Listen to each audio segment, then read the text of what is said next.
பழைய 500 ரூபாய் 1000 ரூபாய் நோட்டுகள் செல்லாது என மத்திய அரசு அறிவிப்பு வெளியிட்டதற்கு தடை விதிக்க உச்சநீதிமன்றம் மறுப்பு வெளியிட்டிருக்கிறது. அரசின் கொள்கை முடிவு என்றும் கூறியிருக்கிறது. தொடர்பான கூடுதல் விவரங்களை டெல்லியில் இருக்கும் செய்தியாளர் நிரஞ்சனிடம் கேட்கலாம். நிரஞ்சன், யார் இந்த வழக்கை தொடுத்தாங்க? அவங்க தரப்பு வாதங்கள் என்ன? உச்சநீதிமன்றம் தடை விதிக்க ஏன் மறுத்திருக்கிறது? அதாவது கார்த்திகேயன், இந்த விவகாரத்தில் காலையிலிருந்தே உச்சநீதிமன்றம் ஒரு பரபரப்பான சூழ்நிலையில் தான் காணப்பட்டது. உத்தரப்பிரதேசத்தை சார்ந்த, தமிழகத்தை சார்ந்த ஒருவர் என்று கிட்டத்தட்ட 4 மனுக்கள் இந்த விவகாரத்திற்கு எதிராக தாக்கல் செய்யப்பட்டிருந்தது. தமிழகத்தை சேர்ந்த, மதுரையை சேர்ந்த முத்துக்குமார் என்பவர் தொடுத்த வழக்கில் இந்த விஷயத்தை சற்று கால நீட்டிப்பு கொடுக்க வேண்டும், 1 மாத கால அவகாசம் கோர வேண்டும் என்று பல்வேறு கோரிக்கைகள் அடங்கிய மனுக்களாகத்தான் இன்றைய தினம் உச்சநீதிமன்றத்தின் தலைமை நீதிபதி TS தாக்கூர் மற்றும் சந்திரசூட் ஆகியோர் அடங்கிய அமர்வு முன்பு விசாரணைக்கு வந்தது.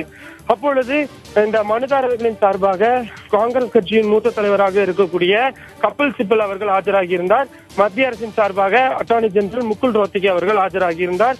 எடுத்த உடனேயே கபில் சிபல் காரசாரமான வாதங்களை முன்வைத்தார். குறிப்பாக அரசின் இந்த திடீர் முடிவினால் மக்கள் பெரிய அளவில் பாதிக்கப்பட்டிருக்கின்றார்கள், ஆங்காங்கே வரிசையில் நின்று கொண்டிருக்கின்றார்கள், வர்த்தகம் மிகப்பெரிய அளவில் பாதிப்பை அடைந்திருக்கின்றது, மருத்துவமனைக்கு செல்ல முடியாமல் தவித்து வருகின்றார்கள். இதனால் மிகப்பெரிய பாதிப்பிற்கு ஏற்பட்டிருக்கிறது. சாதாரணமானவர்கள் தான் இதில் பாதிக்கப்பட்டிருக்கின்றார்கள். பணக்காரர்கள் எப்பொழுதும் போல தங்களது பணிகளை தொடர்ந்து செய்து வருகின்றார்கள். இதனால் நாட்டுக்கு எந்த ஒரு நன்மையும் விளையப் போவதில்லை உள்ளிட்ட பல்வேறு வாதங்களை காரசாரமான முறையில் எடுத்து வைத்தார். அதே போல ரிசர்வ் பேங்கின் சட்ட விதிகள் 26(2) படி ஒட்டுமொத்தமாக இந்த மாதிரி பணத்தினை ரத்து செய்வதற்கு மத்திய அரசுக்கு அதிகாரம் கிடையாது. ஒரு குறிப்பிட்ட நம்பர், ஒரு குறிப்பிட்ட எண் வரிசை கொண்ட நோட்டுகளை வேண்டுமானால் ரத்து செய்வதற்கு அதிகாரம் இருக்கிறது. இந்த மாதிரியான வாதங்கள் கபில் சிபல் சார்பாக வைக்கப்பட்டது. அதற்கு மறுப்பு தெரிவிக்கும் வகையில் உச்சநீதிமன்றத்தில் மத்திய அரசின் தலைமை வழக்கறிஞர் முகுல் ரோத்தகியும் பல்வேறு முக்கியமான வாதங்களை வைத்தார். குறிப்பாக என்னென்ன மாதிரியான நடவடிக்கைகள் எடுக்கப்பட்டு வருகிறது, மக்களின் பங்களிப்பு இதில் என்ன மாதிரி இருக்கிறது, விஷயங்கள் தொடர்ந்து முன்வைக்கப்பட்டது.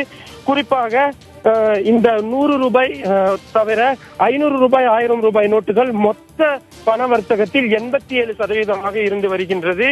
இதில் ஏராளமான கருப்பு பணங்கள் மற்றும் போலியான பணங்கள் இருப்பதன் காரணமாக நாட்டிற்கு மிகப்பெரிய ஒரு பொருளாதாரத்தில் மிகப்பெரிய வீழ்ச்சி அடைந்து வரக்கூடிய சூழல் இருக்கிறது. தீவிரவாதம் பெருத்து வருகிறது உள்ளிட்ட வாதங்கள் முன்வைக்கப்பட்டது. அது மட்டும் இல்லாமல் 2 லட்சம் ATMகள், 1 லட்சம் கரஸ்பாண்டன்ஸ், அதாவது வங்கி ஊழியர்கள், 1 லட்சம் வங்கி கிளைகள், 2.5 லட்சத்துக்கும் அதிகமான தபால் நிலையங்கள் ஆகியவை தொடர்ந்து செயல்பட்டு வருகிறது. மத்திய அரசு 24 மணி நேரமும் இந்த விஷயத்தில் மக்கள் பாதிப்படையாத வகையில் செயல்படுத்துவதற்கான விவரங்களையும் விஷயங்களையும் தொடர்ந்து மேற்கொண்டு வருகிறது உள்ளிட்ட வாதங்களை முன்வைத்தார்கள்.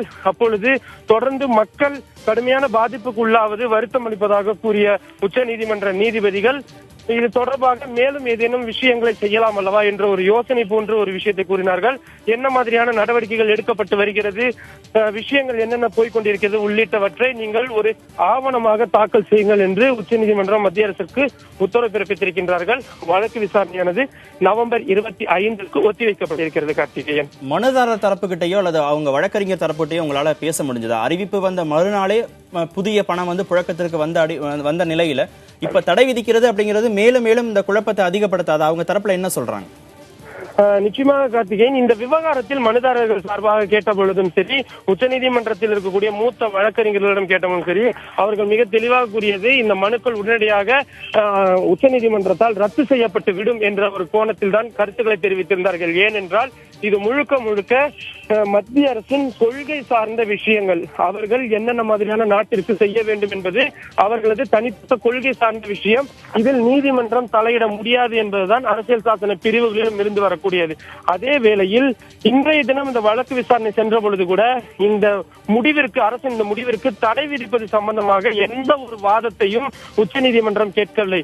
அதற்கு மாறாக இந்த அரசின் இந்த கொள்கை முடிவினால் மக்கள் பாதிப்படைந்திருக்கின்றார்களா, என்னென்ன பாதிப்படைந்திருக்கின்றார்கள், அவர்களது அடிப்படை உரிமைகள் ஏதேனும் பறிக்கப்பட்டிருக்கிறதா உள்ளிட்ட விவரங்கள் தொடர்பாகத்தான் அவர்களிடம் மிக தெளிவாக கேட்கப்பட்டது. மத்திய அரசின் சார்பாக வழக்கறிஞர்கள் மிக தெளிவான வாதங்களை முன்வைத்தார்கள் என்றுதான் சொல்ல வேண்டும். வேண்டும். குறிப்பாக கிட்டத்தட்ட 3.25 லட்சம் கோடி அளவிற்கு வங்கிகளில் பணமானது சேர்க்கப்பட்டிருக்கின்றது. கிட்டத்தட்ட 50,000 கோடி ரூபாய் அளவிற்கு மக்களுக்கு விநியோகம் செய்யப்பட்டிருக்கின்றது. இன்னும் சற்று நாளில், இன்னும் 2-3 நாட்களில் இந்த பண பிரச்சனை சம்பந்தமான இந்த விவகாரங்கள் அனைத்தும் சுமூகமான தீர்வுக்கு வந்துவிடும். தற்பொழுது அனைத்து ஏடிஎம்களிலும் 2000 ரூபாய் நோட்டுகள், அதே போல 500 ரூபாய் நோட்டுகள் வந்து கொண்டிருக்கிறது என்று ஏஜி கூறிவிட்டு தனது பர்சில் இருந்து 2000 ரூபாய் எடுத்து நீதிபதிகளிடம் காட்டி, நான் தற்பொழுது இதைத்தான் ஏடிஎம்ல இருந்து எடுத்து வந்தேன் என்று ஒரு நகைச்சுவையாக கூட கூறியிருந்தார்.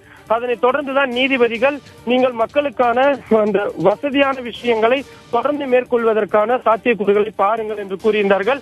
எனவே இந்த வழக்கில் இந்த அரசின் முடிவிற்கு தடை விதிப்பதற்கான சாத்தியக்கூறு என்பது 100% இல்லை என்பதுதான் தொடர்ந்து பார்க்கப்பட்டு வருகின்றது.